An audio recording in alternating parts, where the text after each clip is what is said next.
Oke, assalamualaikum warahmatullahi wabarakatuh. Selamat malam ya buat teman-teman semuanya. Selamat datang untuk KPC. Ini semester baru ya, berarti selamat datang di semester baru. Oke, sebelumnya eh, di apa di judul itu saya salah memberikan judul ya. Itu bukan PKN tapi harusnya bahasa Indonesia, jadi mohon maaf. Ini yang teman-teman dari KPB udah ada yang datang?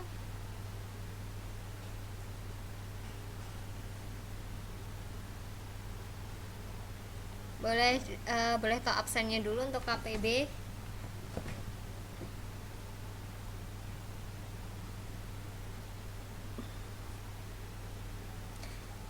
Iya, ini kelasnya gabungan, makanya saya tanya dulu. Kalau untuk KPC kan insya Allah saya hafal, walaupun belum semuanya yang biasa datang. Oh iya, masa sih Rani ada dua? Rani sama Rani, Masya Allah. eh Oke, sebelumnya saya absen dulu nih. Yang dari KPB siapa? Ada enggak? Udah ada yang masuk belum? Oke Mbak, iya Mbak Rani KPC.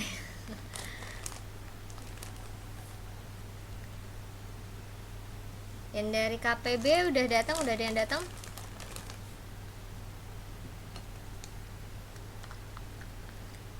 Belum ya?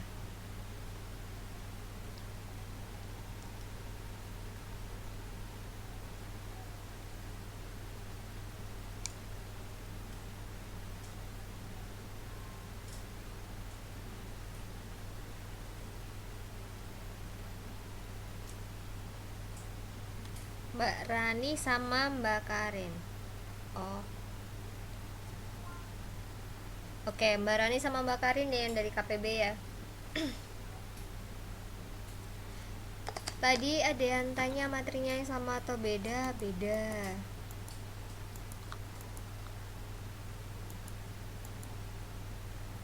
Materinya beda, cuma daripada kelas KPB kosong karena Miss Citanya sedang berhalangan hadir, jadi digabung sama kelas KPC ini. Jadi untuk yang KPC gak apa-apa ya kelasnya digabung. Dan untuk yang KPB hitung-hitung dapat tambahan baru ya, materi ilmu baru. Oke, pertemuan malam ini di semester kedua ya, itu kita akan membahas dua materi, yaitu membaca intensif dan juga laporan penelitian.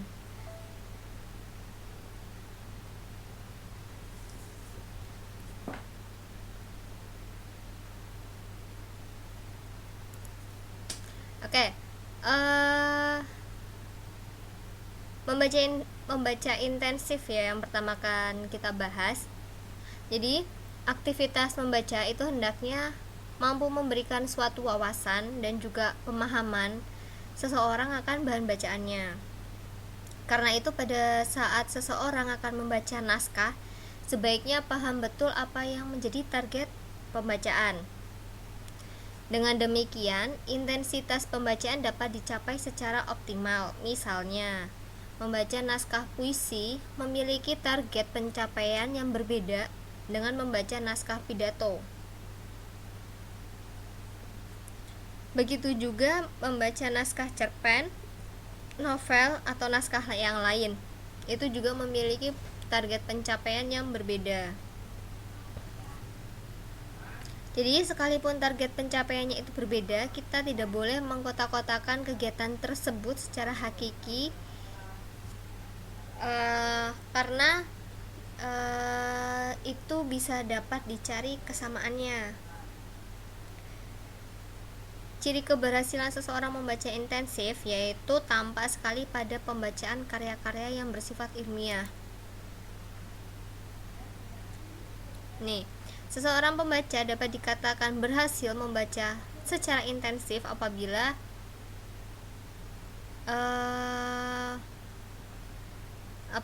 dia yang pertama itu mampu menangkap informasi dalam naskah bacaan.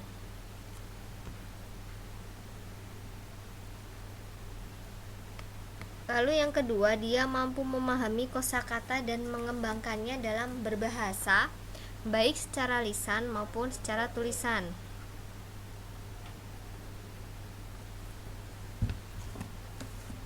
Dikatakan pembaca dapat dibilang berhasil. Yang poin ketiga itu adalah dia mampu membuat simpulan mengenai apa yang dia baca. Lalu yang keempat itu adalah dia mampu memberikan tanggapan atas informasi yang diperolehnya. Dan yang terakhir, pembaca tersebut mampu mengungkapkan kembali kepada orang lain mengenai informasi yang diperolehnya dengan gaya dan bahasa sendiri.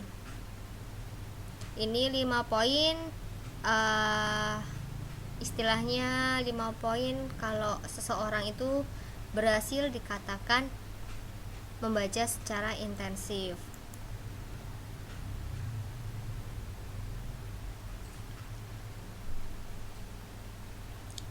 Kegiatan membaca intensif itu adalah suatu studi seksama, telaah teliti terhadap suatu bacaan.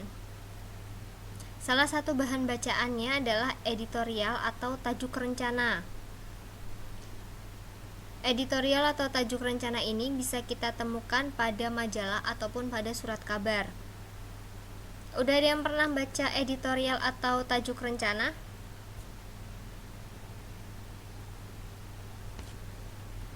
Ya, malam Mbak Yeyen.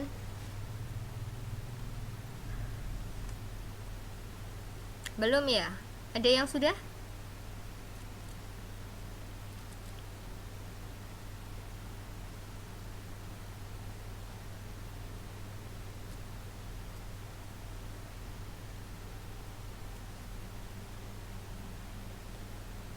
Oke. Nanti kita ada contohnya kalau nggak salah. Oh ya, ada contoh editorial ya. Jadi membaca editorial itu sangat bermanfaat ya untuk membuka wawasan kita terhadap suatu masalah yang sedang berkembang di masyarakat. Dan editorial ini sifatnya bisa fakta dan juga bisa opini.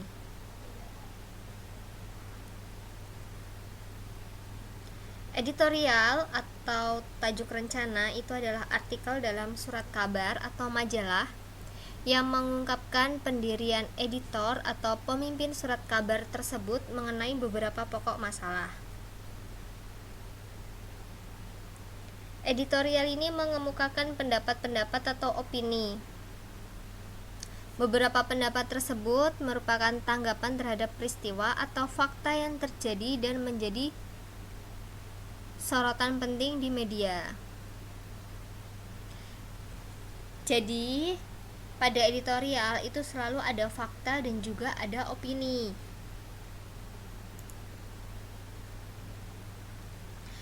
Waalaikumsalam Mbak Dewi. Fakta pada editorial atau tajuk rencana ini merupakan hal-hal faktual yang diambil dari peristiwa atau gejala tertentu di masyarakat. Dan adapun opini itu adalah argumen atau tanggapan redaksi terhadap peristiwa atau gejala yang dijadikan pokok pembicaraan dalam editorial atau tajuk rencana.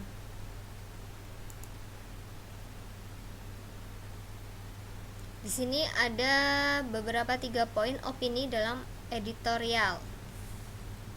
Yang disoroti itu adalah yang pertama, penilaian positif atau negatif terhadap masalah yang dikupas. Lalu sorotan yang kedua adalah harapan redaktur atau harapan masyarakat luas. Dan yang terakhir adalah pendapat redaksi yang menyorot pendapat atau kebijakan tokoh penting yang berkaitan dengan masalah yang dibahas, entah itu setuju maupun tidak setuju.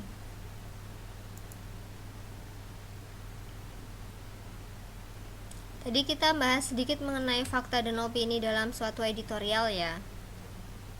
Nah, di sini ada ciri-ciri dari suatu fakta. Yang pertama itu adalah benda atau peristiwa yang sungguh-sungguh ada atau yang sungguh-sungguh terjadi. Ciri yang kedua itu adalah benda peristiwa yang dapat ditangkap oleh panca indera, yaitu bisa dilihat, diraba, dan juga didengar. Lalu ciri yang ketiga adalah sesuatu yang dapat diobservasi atau diuji kebenarannya. Ini kalau ciri-ciri dari fakta. Nah, kalau ciri dari opini ini adalah informasi berupa gagasan, pendapat, dan juga harapan.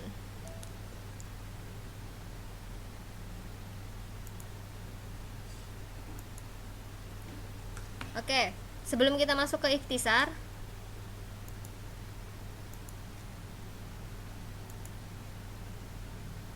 ya, sebelum kita masuk ke ikhtisar, kita di sini ada satu artikel editorial, tajuk rencana ya lebih tepatnya. Ada yang mau membacakan?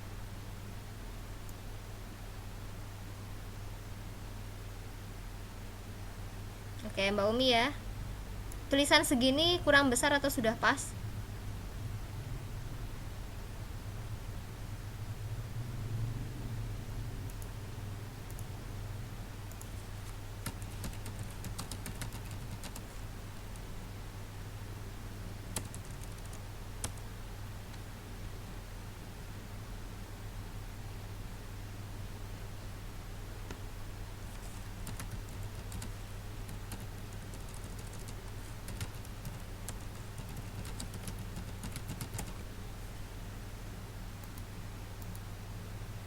Kurang besar ya?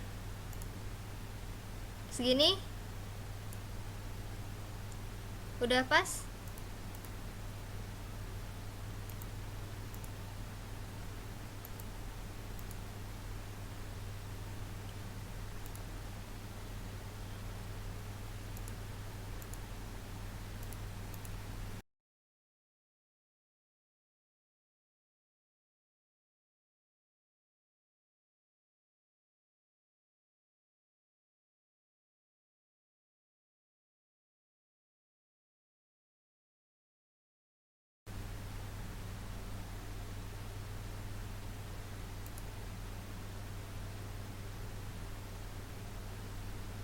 Mbak Umi bentar ya Mbak ya.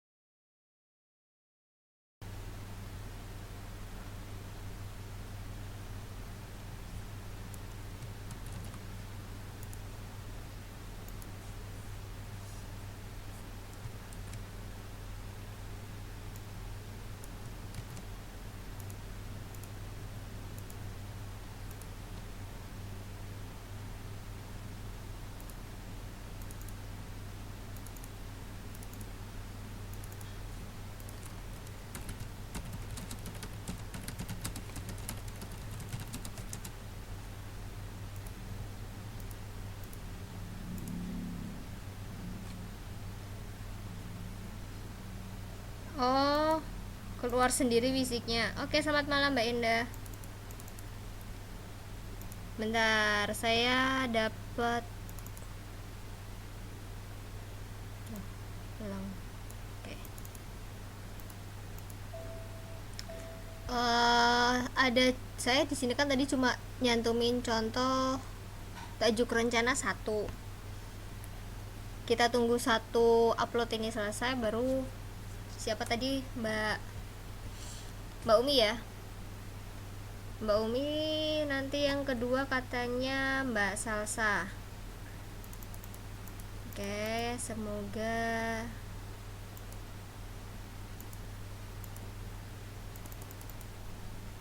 audionya bisa ya Mbak.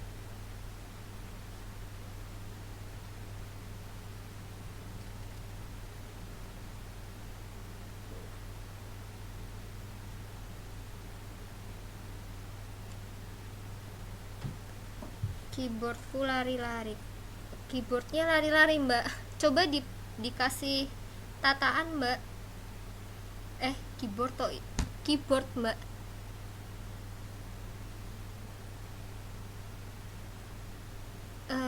Keyboardnya lari-lari. Mbak Umi pakai HP. Keyboard apa mouse ya, Mbak ya? Atau kursor?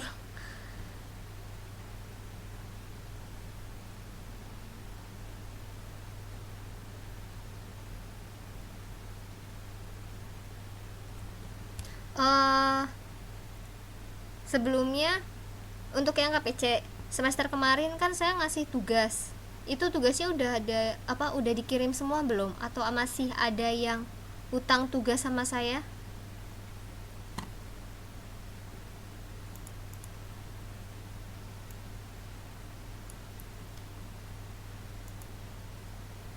Iya, soalnya ada yang udah, ada yang belum ya.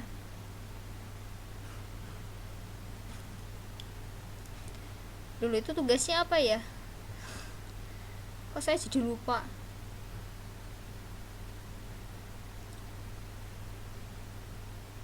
Hmm,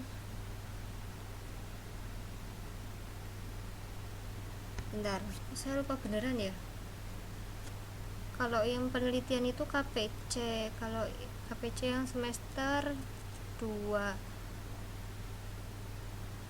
surat kuasa ya.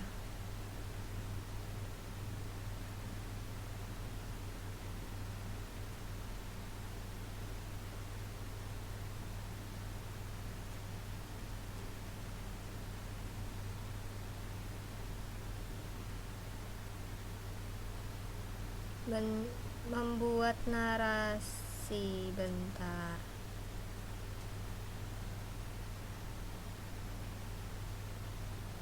Lili Anggraini itu Mbak Reni ya.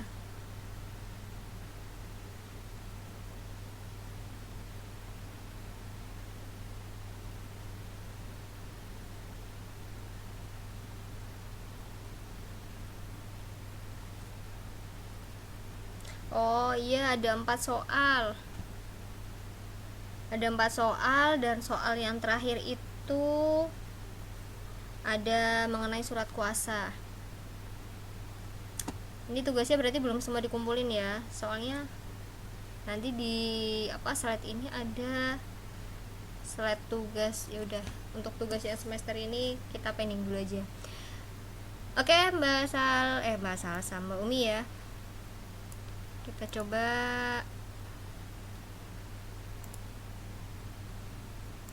Halo Mbak Umi.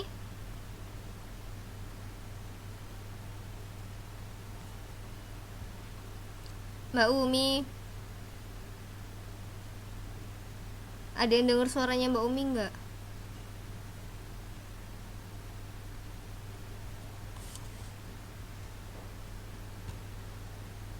Kok di tempat saya nggak denger ya? Benar Mbak, sinyal saya jadi merah ya Mbak.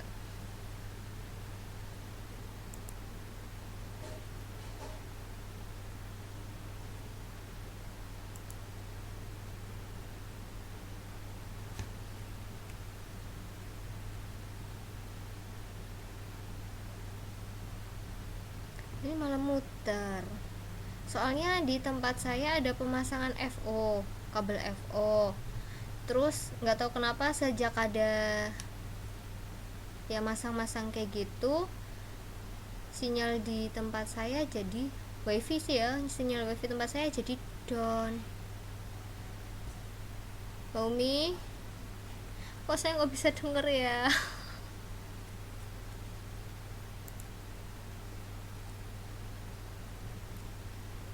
Udah mikrofon 2 padahal.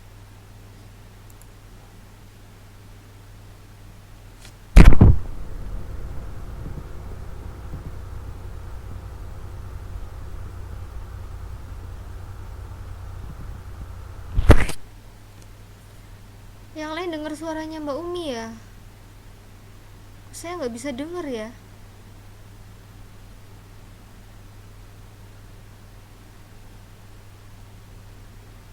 Oke, bentar, kita coba ke Salsa dulu ya Mbak Salsa. Saya tuh sedih kalau kayak gini.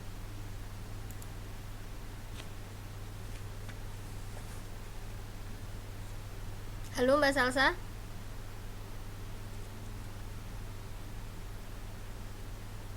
Mbak Salsa ada suaranya nggak? Yang lain dengar suaranya Mbak Salsa nggak?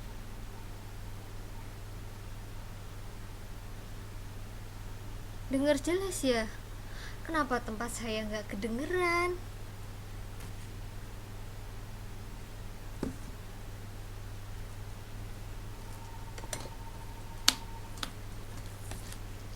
Padahal settingan audionya udah seperti biasanya. Bukan suara saya tapi suaranya Mbak Salsa.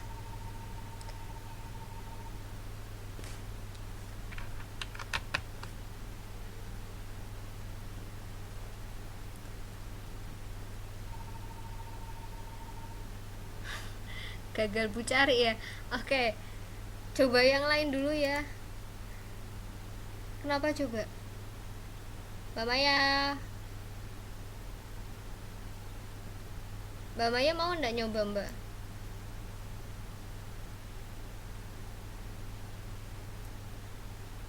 Oke Mbak Dewi ya.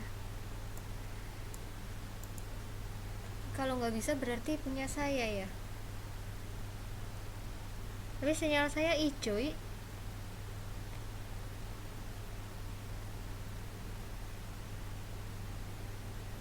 Ya bisa jadi ya Mbak Yayan, mungkin karena sinyal. Mbak Dewi, halo.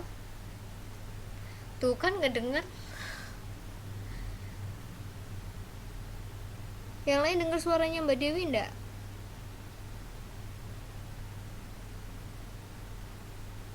Jelas ya.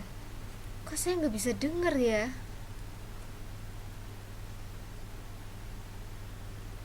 Oh, aduh masa saya harus keluar? Takutnya saya kalau keluar nggak bisa masuk lagi.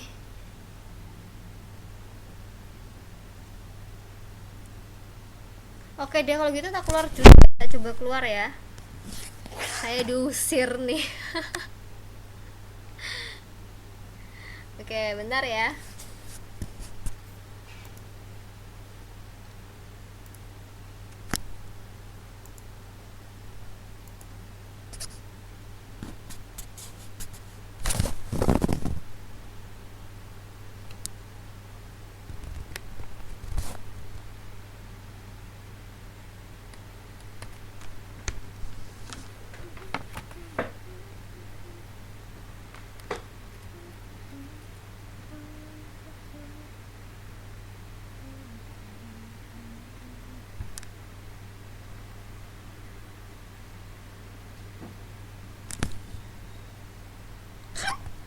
Alhamdulillah.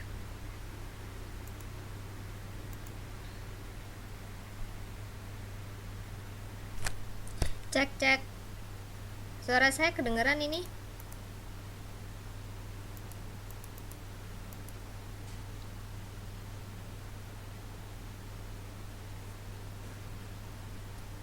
Halo?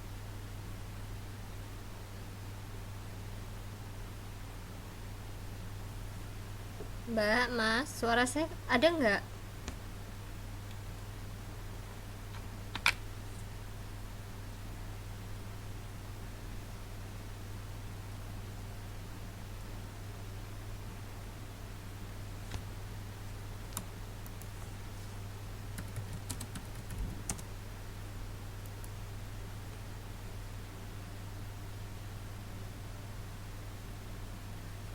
Cek cek.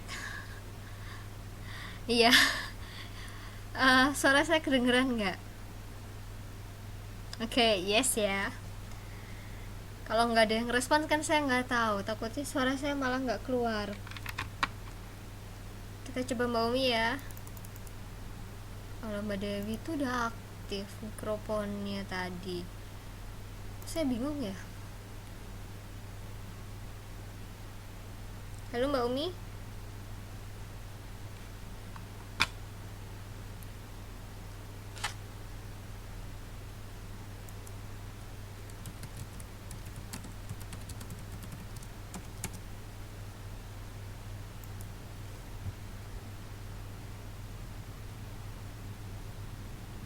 Halo Mbak Umi. Kok belum bisa denger ya?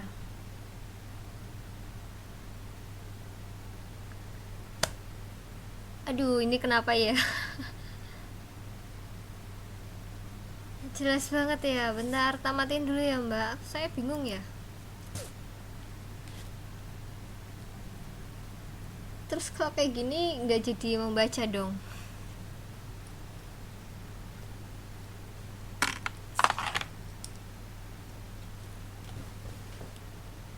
Di skip dulu aja apa ya?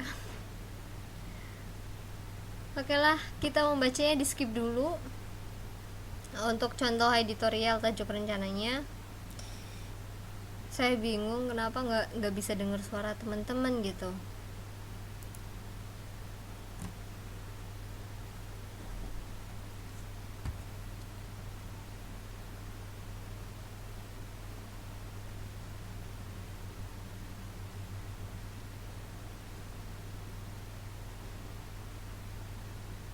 Oke, tadi kita sudah belajar mengenai membaca intensif.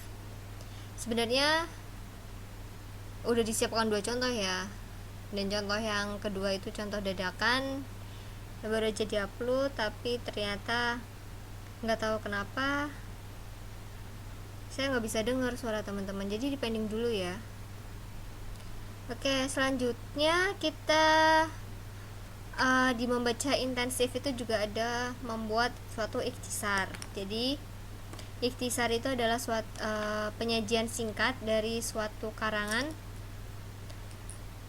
dan karangannya itu merupakan karangan asli tetapi tidak mempertahankan urutan isi dan sudut pandang pengarang.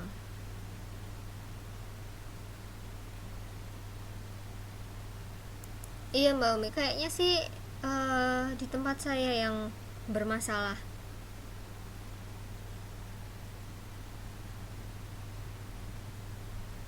Di sini ada 4 poin ya, cara membuat ikhtisar ya. Jadi cara yang pertama itu adalah membaca naskah asli berulang-ulang. Baca dulu tuh naskahnya. Kemudian yang kedua adalah mencatat gagasan utama, lalu kita membuang ilustrasi dan gaya bahasanya.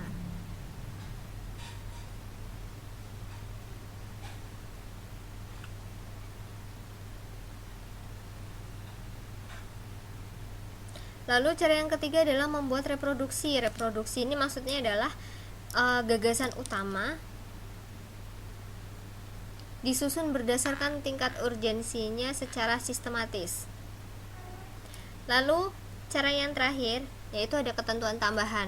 Ketentuan tambahannya itu adalah kita merumuskan gagasan dalam kalimat tunggal. Lalu jumlah alinea itu bergantung pada jumlah gagasan utamanya. Ketentuan tambahan yang ketiga adalah bila memungkinkan semua keterangan tambahan itu dibuang. Ini 4 cara untuk membuat suatu ikhtisar.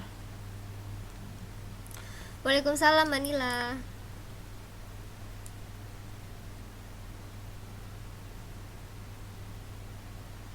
Ini soal yang tadi ya sebenarnya. Jawaban soal yang tadi.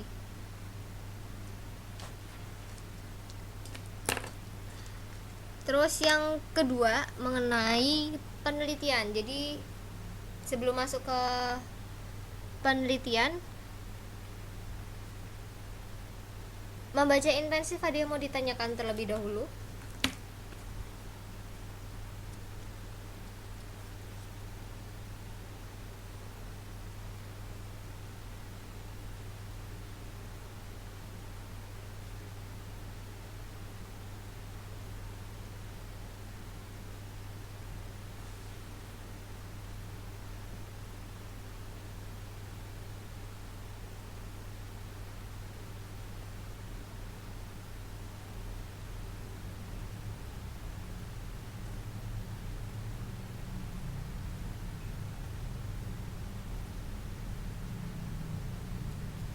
Gimana untuk yang membaca intensif, ada yang mau ditanyakan?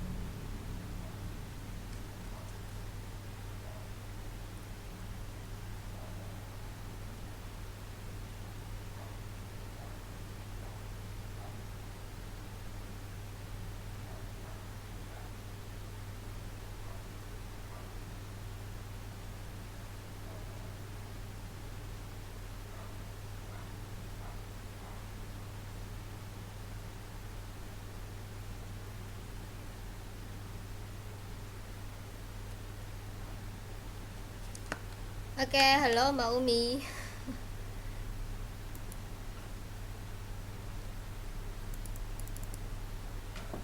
Kalau kayak gini berarti saya anggap gak ada pertanyaan ya untuk yang mau baca intensif.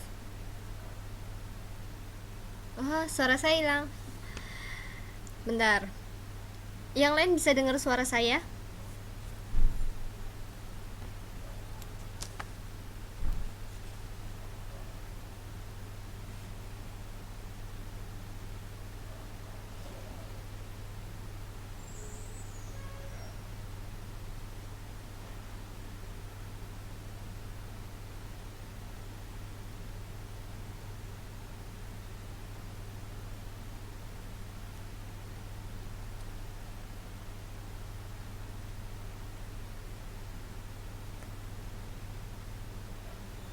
Gimana, suara saya hilang atau bisa kedengeran?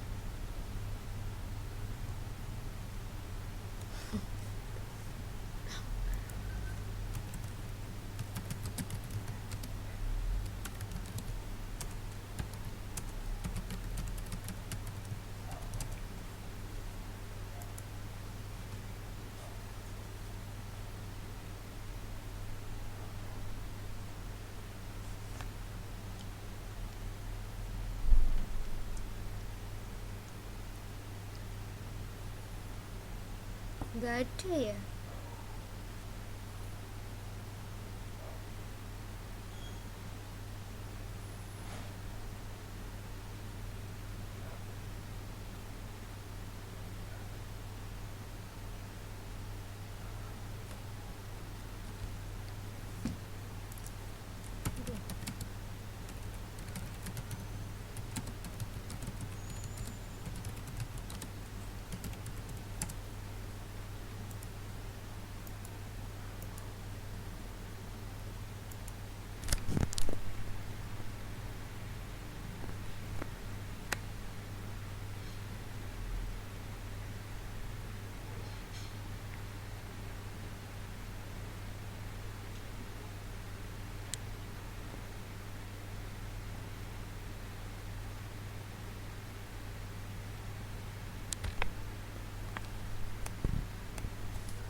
Halo.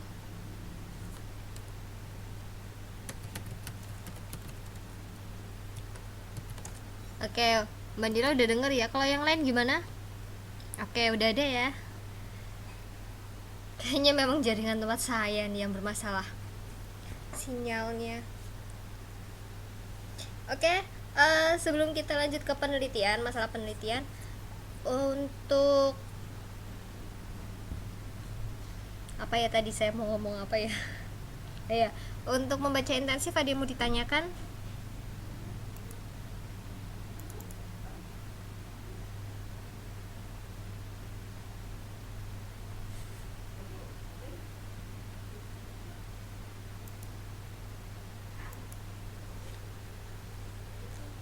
Oke, paham ya.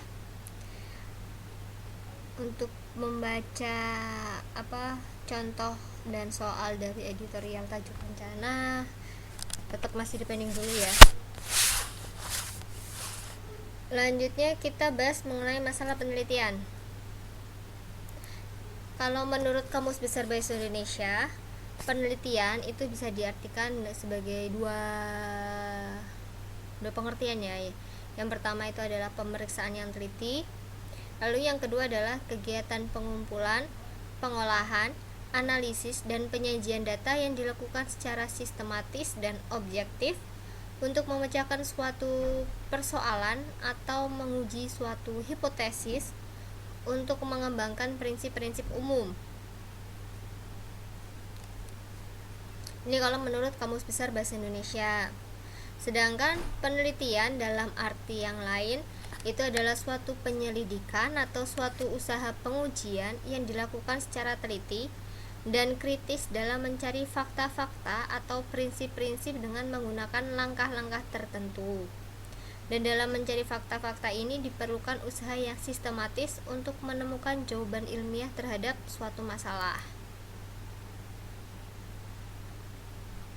Ini adapun langkah-langkah penelitian ilmiah.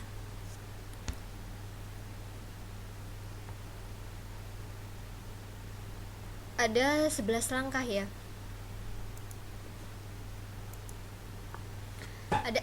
Ada 11 langkah dalam melakukan penelitian ilmiah. Yaitu yang pertama adalah kita harus mengidentifikasi dan merumuskan masalah. Lalu langkah yang kedua adalah melakukan studi pendahuluan. Yang ketiga itu adalah merumuskan hipotesis. Langkah keempat adalah mengidentifikasi variabel dan definisi operasional variabel. Langkah selanjutnya itu menentukan rancangan dan desain penelitian. Langkah yang keenam menentukan dan mengembangkan instrumen penelitian. Langkah yang ketujuh itu menentukan subjek penelitian. Yang kedelapan itu kita baru melaksanakan penelitian. Setelah penelitian dilaksanakan, lalu kita melakukan analisis data. Data telah kita analisis, lalu langkah selanjutnya adalah kita merumuskan hasil penelitian dan juga membuat pembahasan. Nah, langkah yang terakhir dalam melakukan penelitian ilmiah, yang juga di sini harus menerapkan prinsip suatu metode ilmiah, itu adalah menyusun laporan penelitian dan melakukan diseminasi. Ini 11 langkah dalam melakukan penelitian ilmiah. Selamat malam Mbak Nur. Oke, untuk penelitian ilmiah,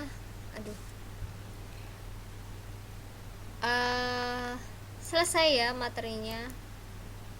Singkatnya penelitian ilmiah seperti itu.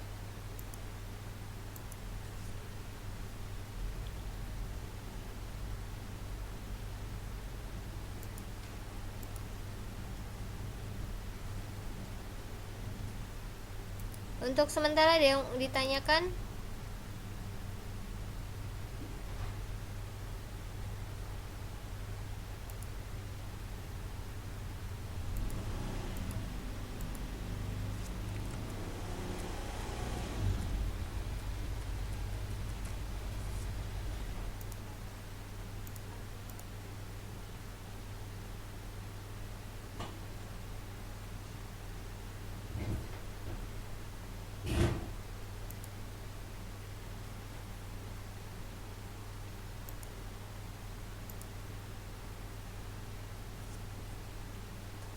Itu harusnya ada contohnya ya, tapi saya nggak itu ya, nggak mencantumkan contoh.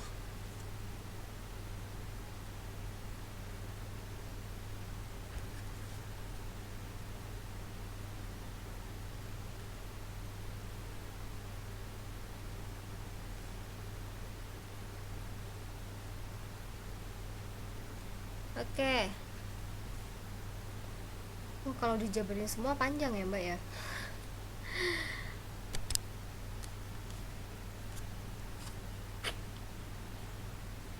Masalahnya saya nggak nyiapin contohnya Mbak. Belum, bentar.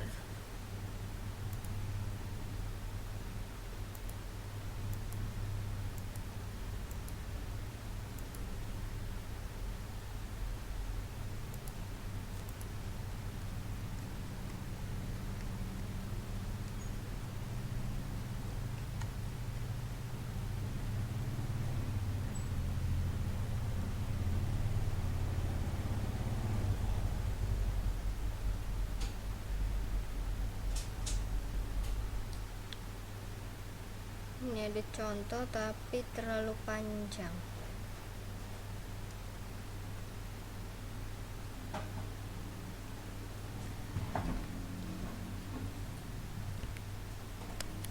Di modul kepanjangan ya kalau dibahas.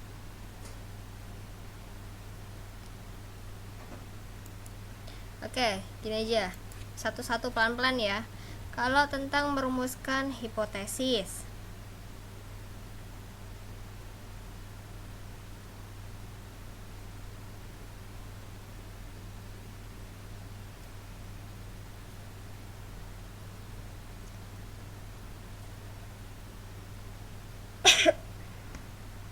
iya Mbak, singkatnya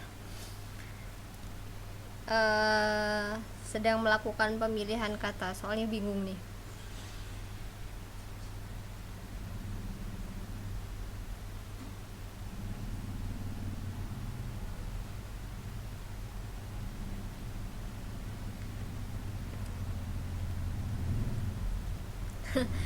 Enggak, bingungnya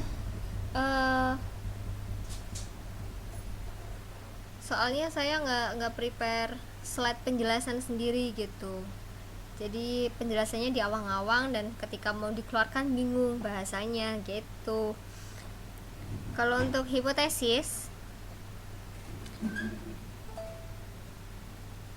kalau untuk hipotesis itu, hipotesis sendiri itu kan artinya pernyataan sementara atau dugaan sementara ya,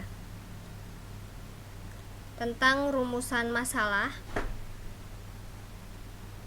dari penelitian yang kita temukan, apa yang kita lakukan lebih tepatnya.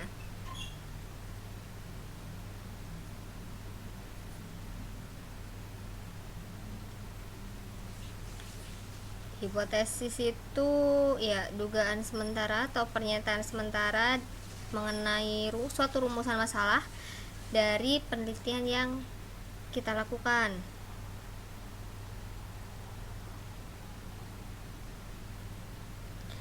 Kalau ya, jadi kalau kita bikin penelitian itu pasti ada perumusan masalahnya kan.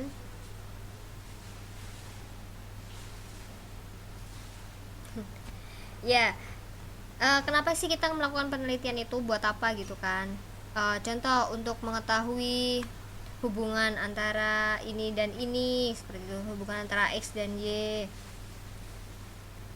Terus dari apa namanya,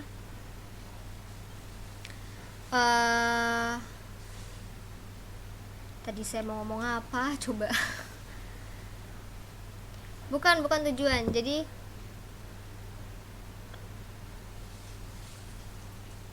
ini contoh laporan penelitian, contoh format penelitian yang sesuai karya ilmiah ya, sesuai dengan metode ilmiah. Rumusan masalah. Jadi kan kalau seandainya kita bikin laporan penelitian gitu, di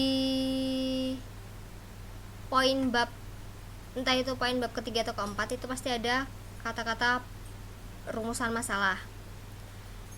Rumusan masalah itu kan merupakan pertanyaan yang kita ajukan, mengapa penelitian itu bisa kita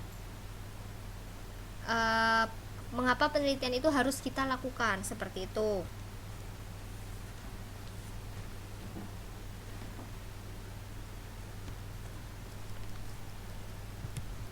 Nah, dari perumusan masalahnya itu nanti kita tarik dugaan sementara. Contohnya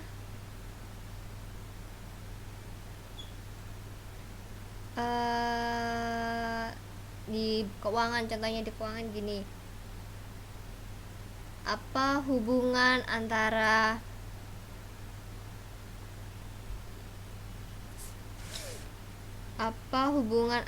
dana pihak ketiga dengan return on asset, contohnya seperti itu untuk rumusan masalahnya. Nah, kemudian untuk hipotesis atau dugaan sementara, ada kata-kata diduga hubungan antara dana pihak ketiga itu signifikan terhadap return on asset. Itu kalau contoh penelitian yang bersifatnya karya ilmiah. itu kalau yang karyanya. Tapi kalau yang sederhana nggak nggak sekompleks atau ekstrim ekstrim ini ya. Kayaknya saya juga kurang masukin ini ya, masukin slide. Bentar.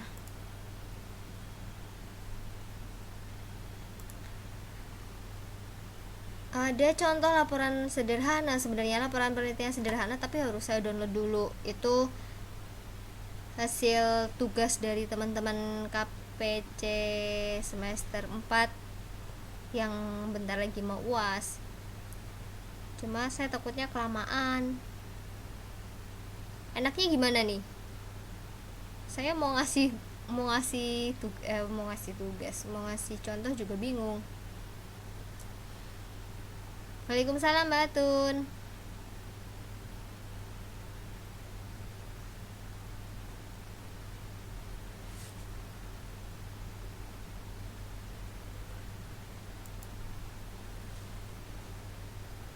Ini langkah kompleksnya sih ya.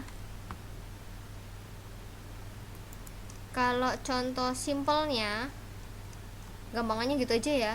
Untuk contoh simpelnya, itu bisa kita baca di modul gitu.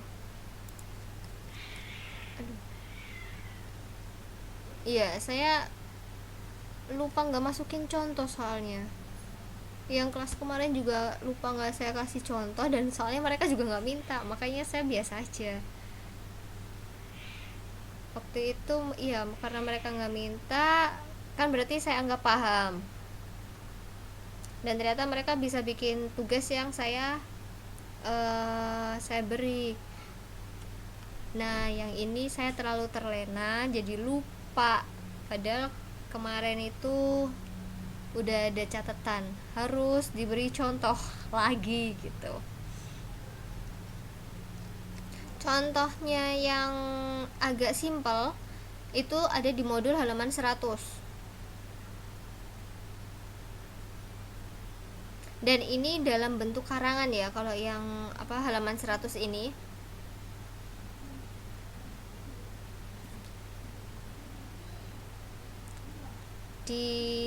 di halaman 100 itu judulnya mengenai untung rugi mobil berkatalisa.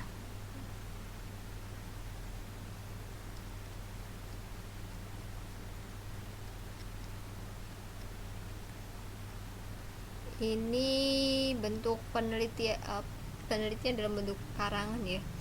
Alhamdulillah.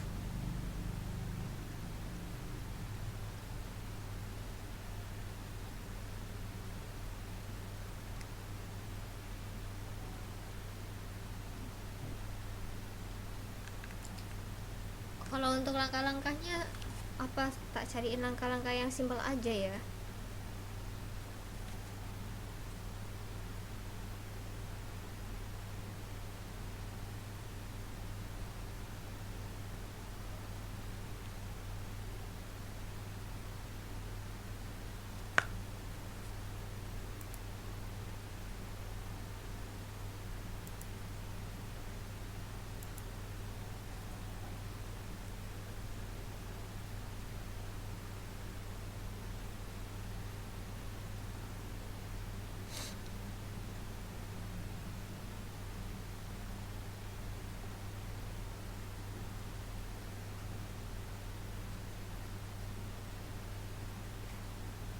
Bentar ya, saya bikinin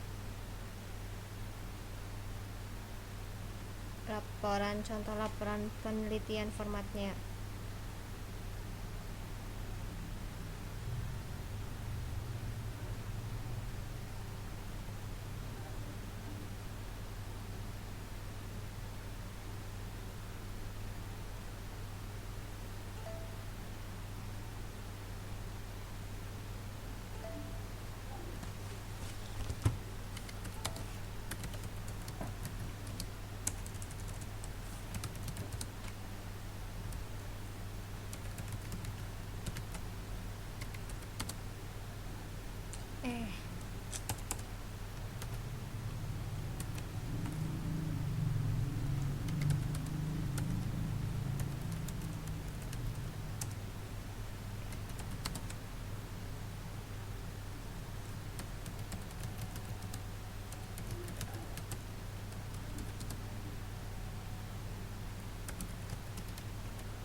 Nah, ini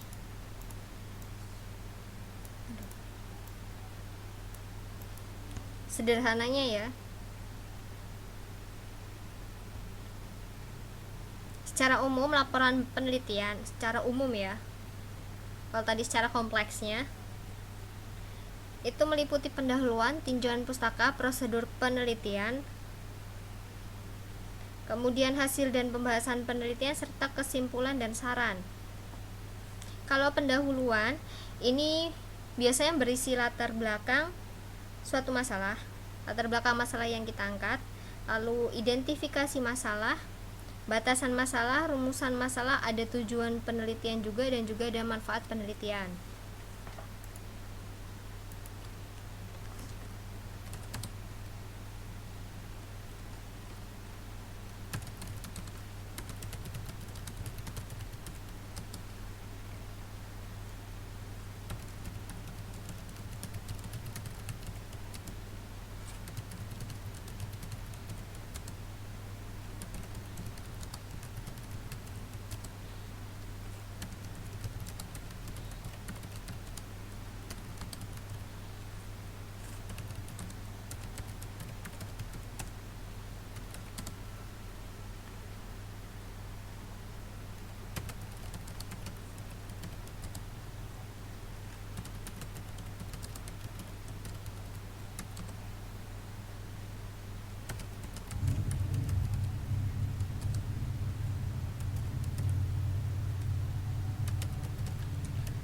Bentar mbak, saya ngetik sebentar.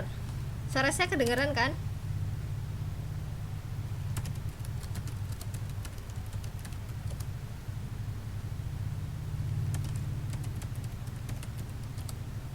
Halo?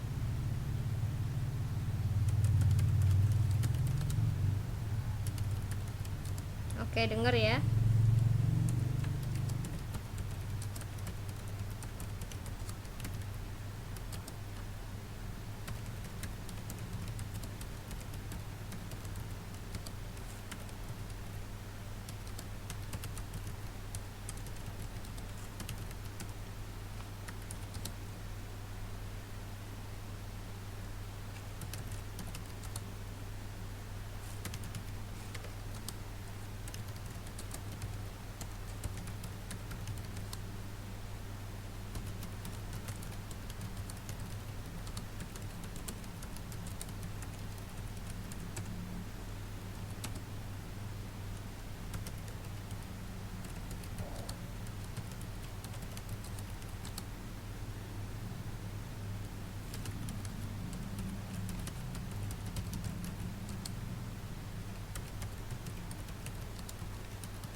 Oke.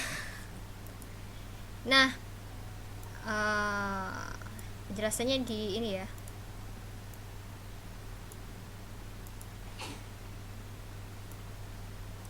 Jadi secara umum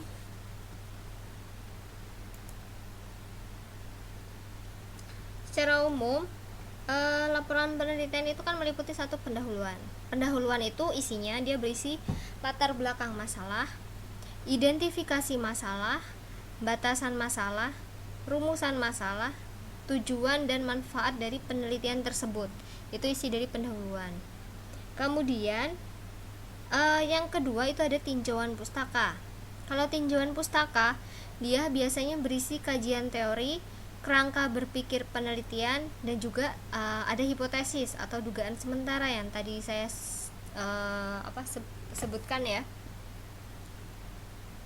Lalu yang ketiga itu ada prosedur penelitian. Kalau prosedur penelitian ini dia biasanya berisi jenis dan pendekatan penelitian, populasi dan sampel, teknik pengumpulan data, instrumen penelitian, dan juga teknik analisis data.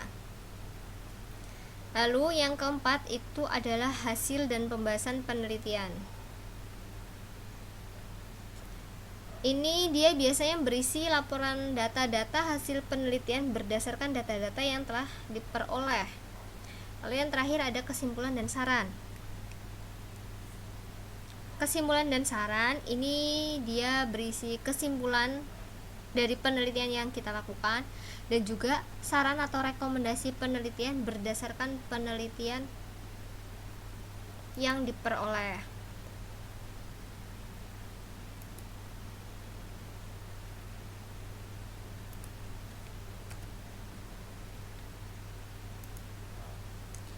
Ini yang kurang lebih pakai yang ini aja ya, acuan yang sederhana yang secara umum. Kalau yang tadi terlalu kompleks, bingung nanti jadinya.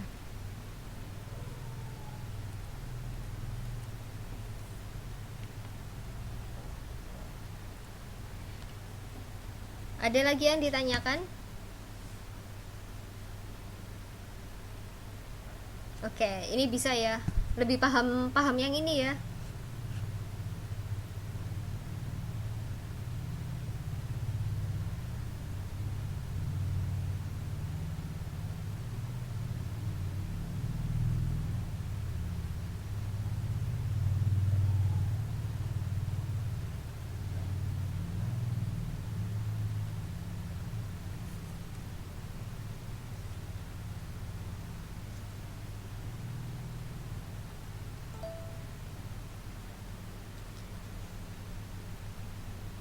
Oke, yang kita pakai yang ini aja.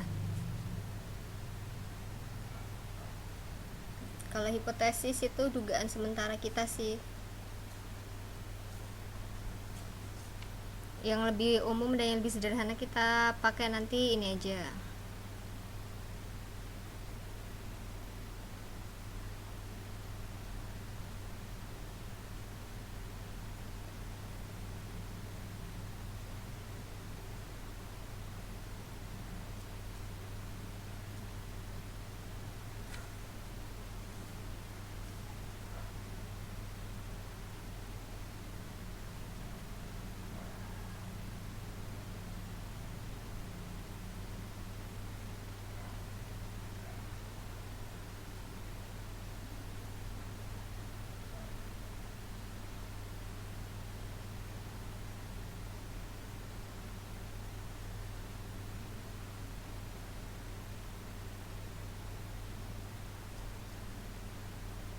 Gimana?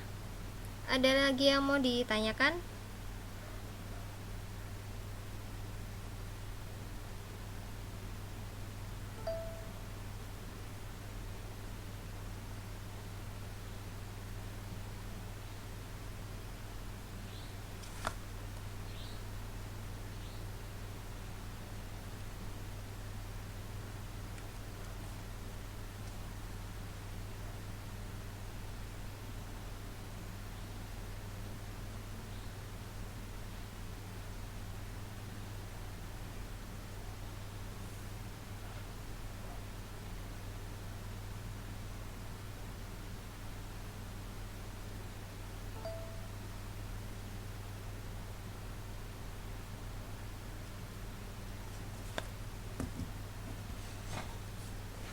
Oke, udah cukup. Sebenarnya mau saya kasih tugas sih, cuma berhubung tugas yang kemarin belum terkumpul semua, tugasnya di pending berarti.